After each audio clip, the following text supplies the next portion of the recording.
Now what if I told you that there is a Naruto filler episode that involves catfishing, a BBW, and a splash of golden shower? You'd probably think I fell asleep watching TLC's My Life for 600 Pounds and just dreamed this whole thing up. But in reality, this is just another peak Naruto filler. Buckle up, because this episode might just rival Laughing Shino in pure buffoonery. So, the episode starts off with Tsunade assigning Ino her next mission, which involves her being a body double to the daughter of a feudal lord. Naturally, Ino asks whether it is due to the princess being targeted, but then Tsunade responds with the vaguest answer possible. I think it's more accurate to say she's the one doing the targeting. What do you mean by that?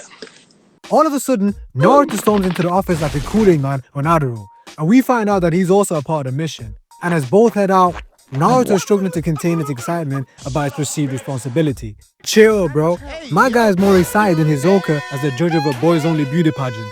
Anyways, when Naruto and Ino finally arrive at their destination, they are absolutely taken back by the appearance of Princess Fuku. And rightfully so, because take a look at this high caloric ass woman. She looks like if Ino ate Lizzo before the Ozempics. Grown ass woman requesting a skinny little 13-year-old as a body double. However, it all starts to make a little sense when she explains herself, as she hands them an older picture of herself where she looks just like a grown version of Ino. She goes on to explain that her fiancé, who she hasn't met yet, has resulted in her stress eating and gaining all that weight. I mean, she was so desperate that she fell for the oldest trick in the book, aka weight loss supplements. But of course, it was all just a waste of money, which is why she's requested Ino to take her place as a body double when meeting her fiancé for the first time. Basically, she's trying to catfish bro into a marriage. And I had the exact same reaction as Naruto when I heard this. Because what do you mean you're requesting a 13-year-old body double for the purpose of seducing a grown-ass man into marriage? Madam, if he falls for this, I have something to tell you. Your fiancé is a diddler. He needs to be featured on EDP Watch. Ino, being super understanding, is willing to fulfill her wishes, as she's convinced that all men on this planet Earth prefer women who are fit and trim. Hey now, don't be speaking for me. I love my women with the big three: diabetes, high blood pressure, and high cholesterol. I mean, they don't call me the torta pounder for no reason, you feel me? Naruto then states that the fiancé will eventually have to see her, to which she responds that she has a backup plan. The backup plan being another weight loss product. For the love of God, how many times does she have to get scammed for her to learn a lesson? Someone put her onto Fat Joe's Ozempic plug, or a dietitian. If not, you better pray that your fiancé has bumbleclat in his vocabulary, because we all know how they lose their minds over a BBW snow bunny with cankles the size of Jay Cutler's hamstrings. Fast forward, Naruto and Ino, along with the princess, are in another room where the princess plans to eavesdrop on a planned meeting to make sure things go smoothly. And in this room is where we find out how madly in love she is. Look at the sparkle in her eyes as she's hyping this man up like he's some Prince Charming. I'm not gonna lie, she low-key had me catching feelings as well. Anyways, Ino and Naruto are now in a meeting room where they're supposed to meet with the mystery fiancé, where Ino gives Naruto a quick prep talk, telling him not to fuck this mission up. I do wonder though, why did Tsunade even assign Naruto to this mission? I would have been pissed if I was Ino, having to split my earnings even though I'm the one doing all the work. All of a sudden there's a blackout, and I'm out here thinking that the Undertaker is gonna pop out any moment, but nah. It's just a bootleg Elvis Presley with the flashiest pull-up game of all time. Bro, this man really had these women in a chokehold, because how are you telling me that these women are scattering flower petals at him and calling him the most handsome man on the planet? I'm convinced there's a Tsukuyomi level genjutsu at play here. You're not slick, my boy. I got my eyes on you. But clearly, this genjutsu ain't work on Ino and Naruto, judging by the looks on their faces. Anyways, it's confirmed that Elvis is indeed a diddler, as he proceeds to spit a little charisma towards Ino. Guys, where is Chris Hansen when he needs him the most? Naruto, being a little autistic, lets his intrusive thoughts slip out. And before he gets the opportunity to mess this whole mission up, Ino pinches him, covers his mouth, and drags him out of the meeting room. But this is also where Ino expresses her egocentric ways of thinking. So let me get this straight. Earlier you insinuated that men were shallow due to preferring slimmer women, which is also why you were willing to comply with the princess's orders, and now you're disgusted by bro because he ain't your type? She literally cannot grasp the idea of someone else having a different type to her, and goes on to say that no woman would ever be attracted to that man. So Naruto meets up with the princess to quickly confirm whether they got the right guy, to which she confirms that Elvis is indeed the right guy. Naruto then heads back to the meeting room to relay this information to Ino, who does not seem to be pleased about any of this. I mean, look at his trash-ass acting. It's just a smidgen better than Ice Cube on War of the Worlds. Like, there is no way bro cannot see through that terrible acting. And after spitting a little charisma towards her, bro out of nowhere turns the meeting room into a dance floor and whips out his ult, which consists of him showing off his dance lessons he got from LeBron, jiggling his flaps all over the room. Which begs me to ask the question, bro, what's up with these overly obese motherfuckers attempting to bust a move they have no business attempting? I mean, we had Rick Ross hitting his own version of the moonwalk, DJ Khaled doing whatever the hell this is called, and now Elvis hitting the tap dance sensual seduction 3000. But all that, just to have her go from being disgusted to wanting to jump off the map.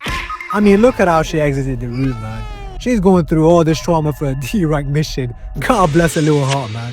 Ino, completely and utterly defeated, decides to meet up with the princess to convince her to take a pass on Elvis, thinking she's doing her a favor.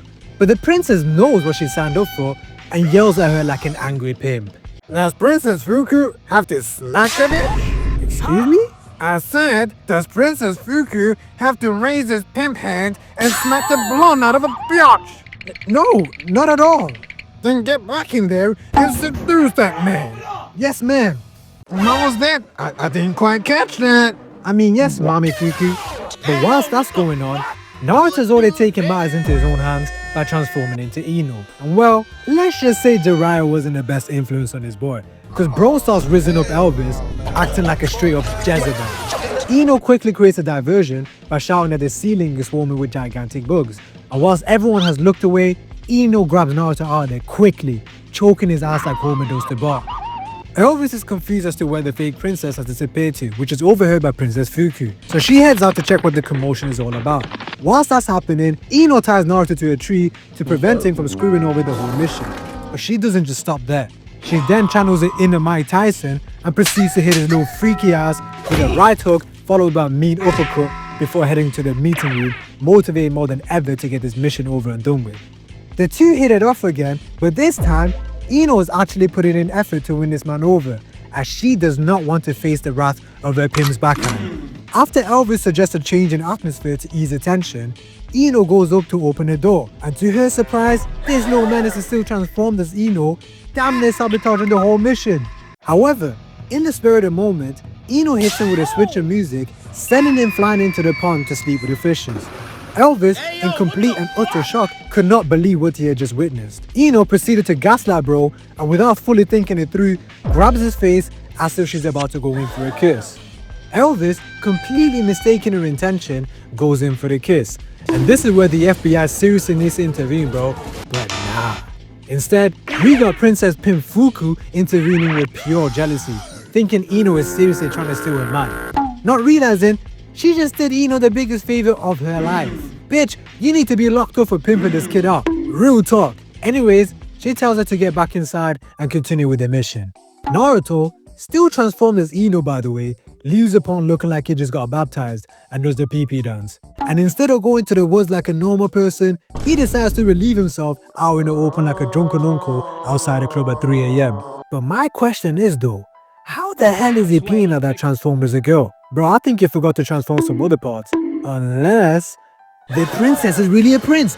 Oh my goodness, big brain moment. Big brain moment, bro. I mean, if Rock Lee can get his ass up by a kangaroo, who's to say that the princess can't be a lady boy? After all, anything is possible in Naruto filler. Anyways, Princess Fuku bursts into flames with anger and starts chasing him around like it's a game of cat and mouse. Not gonna lie, this is a valid crash out. Imagine the locals who haven't seen you since the weight gain stumbling upon you pissing out in the open. Shit. Her Princess Tower would have got stripped of her quicker than CM Punk's dignity after stepping into the UFC cage. Whilst they're running around bouncing from roof to roof, it grabs the attention of Ino, who is cooking up in the room with Elvis. As a result, they open the door to check what's going on. And hey, would you look at that? It's a beautiful rainbow and some rain. What a romantic way to set the scene. Only that it's not actually rain, but Naruto ripping the page out R. Kelly's book and pissing all over an underage girl. As always, it isn't a goofy ass Naruto filler without the mission turned into complete and utter chaos. Fuku and Ino start putting belts to Naruto's ass for fucking around too much, whilst Elvis is standing there thinking to himself, "Damn, I need to lay on that ass of ASAP." At this point, there's no point keeping up the act anymore, So the princess comes forward and admits to her trying to catfish him and apologizes. However, bro has the nerve to say, Oh, wait a minute. You're not the girl from the picture? well, no shit. You really thought a 13-year-old was your fiance? Forget rings and weddings. What you need is Chris Hansen waiting in the corner with a mic and a clipboard. Plot twist. Turns out bro had bomba clouds in his vocabulary after all. Cause bro starts to salivate out of his mouth at the near sight of Fuku's BBW figure. And for one last time, he proceeds to hit his tap dance sensual seduction 3000, handing her a rose, and like every romance movie, they end up living happily ever after. The mission is now over and Naruto and Ino are headed back to the village as things all happen to work themselves out. However, Ino doesn't seem to be satisfied as she just went through all that trauma pretty much for no reason. I mean, she got pimped out by Fuku and felt like she was used and cast aside like trash. Also, she still cannot fathom that there's men out there that love their BBWs. Let this be a lesson for you. There's always someone out there for you. And just like that, the episode is concluded. This Naruto filler somehow gave us a catfishing plot, statutory undertones, a herbal life scam, and Elvis freaking Presley. If pain destroying the Leaf Village was peak Naruto, this is right up there. And if you think I'm joking, well, you got me, but in terms of filler, it's definitely peak. Honestly, this might be the most cursed 20 minutes in the entire series, and you know what? I'd watch it again.